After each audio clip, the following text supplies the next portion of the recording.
Olha só, primeiro eu só queria deixar claro uma coisa assim que o Renzo falou, que ele chamou a atenção que eu falei, e eu reitero o que eu falei, tá? Mas uma coisa tem que ficar clara, ok?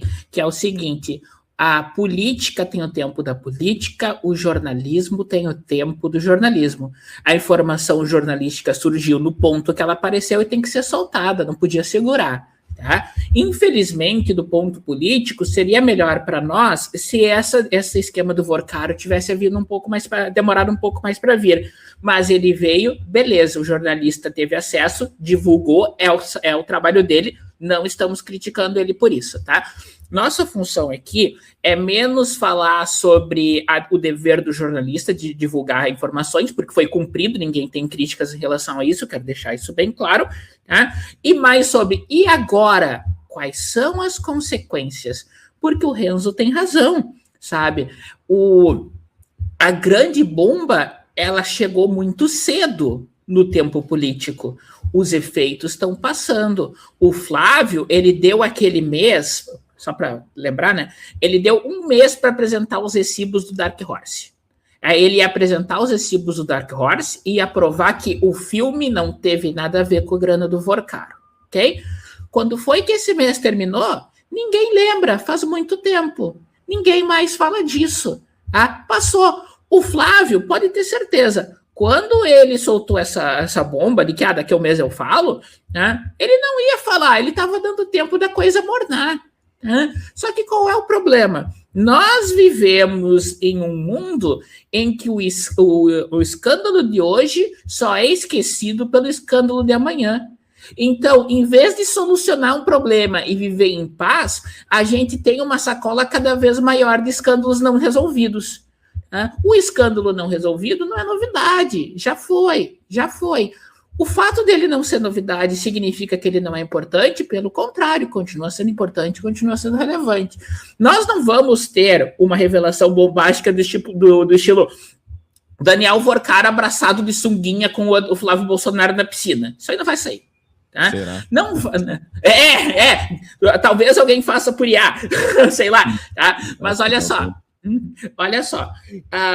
O que é pior? O que é pior do ponto de vista jurídico? Uma ligação dessas que une ainda mais essas duas personagens que juram que não se conhecem, ou uma foto deles na sunga? Claro que é uma ligação. Só que a foto deles de sunga, que, de novo, é uma foto hipotética, tá? Só estou usando de exemplo.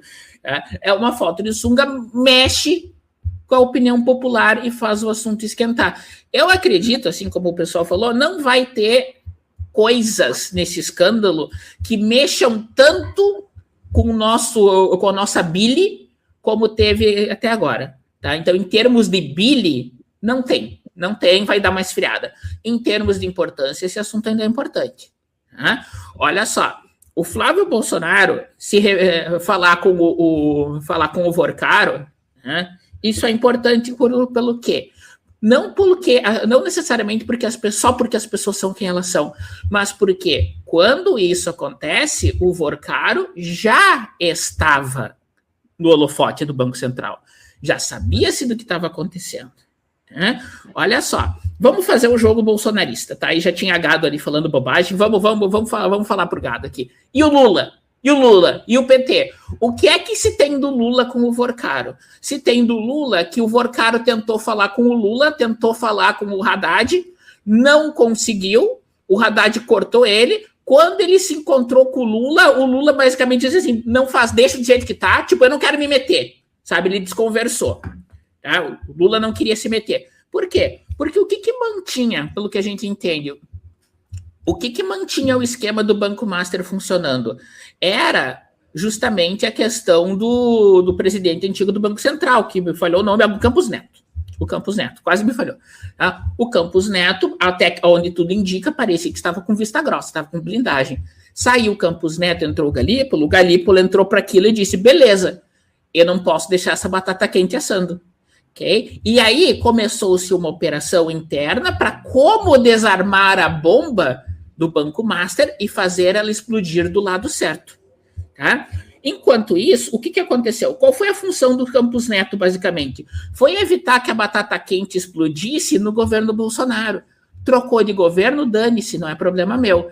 Por que isso? Porque o Bolsonaro começa, o Bolsonaro e a sua entourage, né? Eles têm esse discurso que no meu governo não tem corrupção. Mas olha só, por que não teve corrupção? É porque não aconteceu ou porque as pessoas que sabiam ficaram quietas e abafaram os escândalos? Tudo leva a crer que os escândalos que aconteceram naqueles 4 anos das trevas estão varridos por baixo do tapete.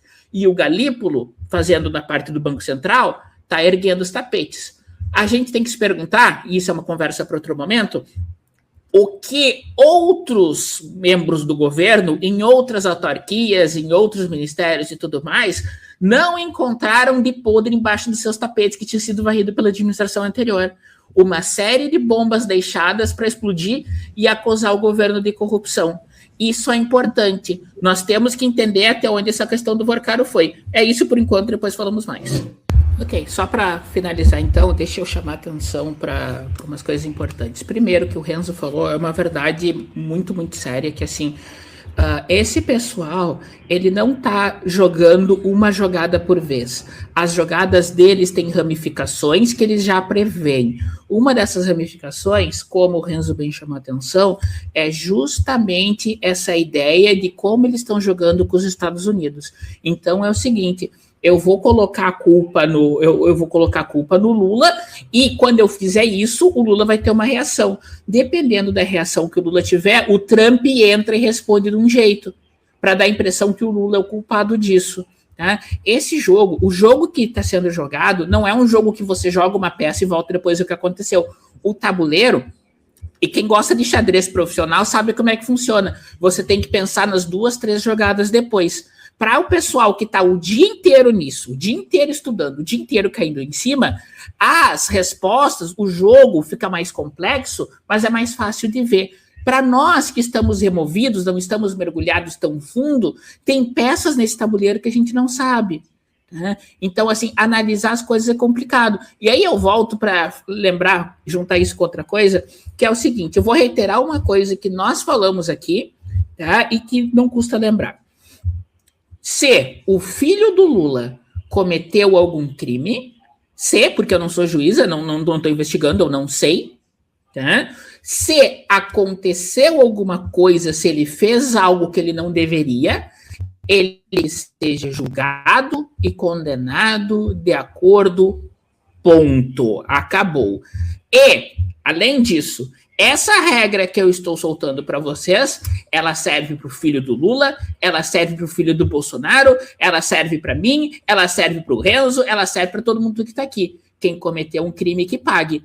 Não somos babá de bandido. Qual que é o problema? As investigações contra o Lulinha estão avançando a passos firmes. Eu não tenho nenhum problema com isso. Se depender de mim, vai mais rápido ainda. Qual é o problema? As investigações contra o Lulinha não estão andando tão rápido quanto as investigações contra outras pessoas, como Flávio Bolsonaro. Flávio Bolsonaro teve denúncias muito mais graves do que as do Lulinha. Por quê?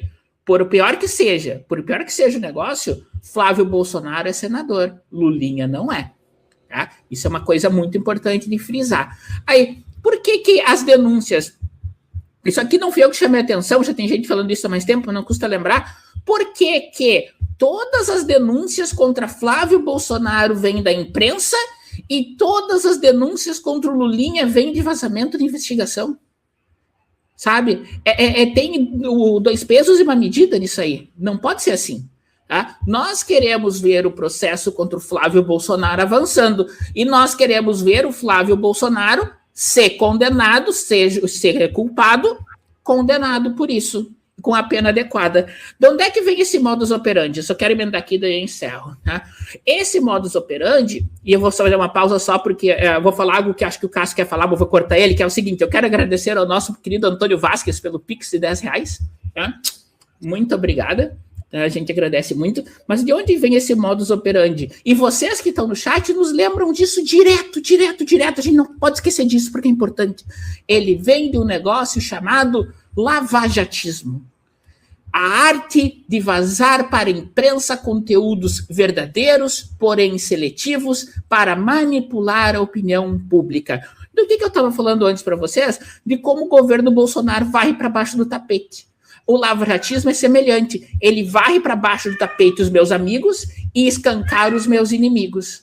Óbvio que os meus inimigos, vale a máxima, se fizeram crime tem que pagar, tá? Mas tem os meus amigos que se fizeram crime tem que pagar também. Então, nós já comentamos isso, não vou me estender muito, da parcela das facções eu acho uma palavra meio forte, mas as divisões da Polícia Federal, divisões ideológicas, divisões que são mais à esquerda, divisões que são mais à direita, tá? Não tem problema você ser de esquerda, não tem problema você ser de direita. Tem problema você usar o cargo para manipular as coisas ao seu favor, salvando os seus amigos, enrolando os seus inimigos, tá? A justiça tem que ser justa. É um oxímoro isso, né? Mas é verdade. A justiça tem que ser justa, a justiça tem que ser neutra. É isso que nós estamos vendo no Brasil, é o que nós temos que descobrir, é isso.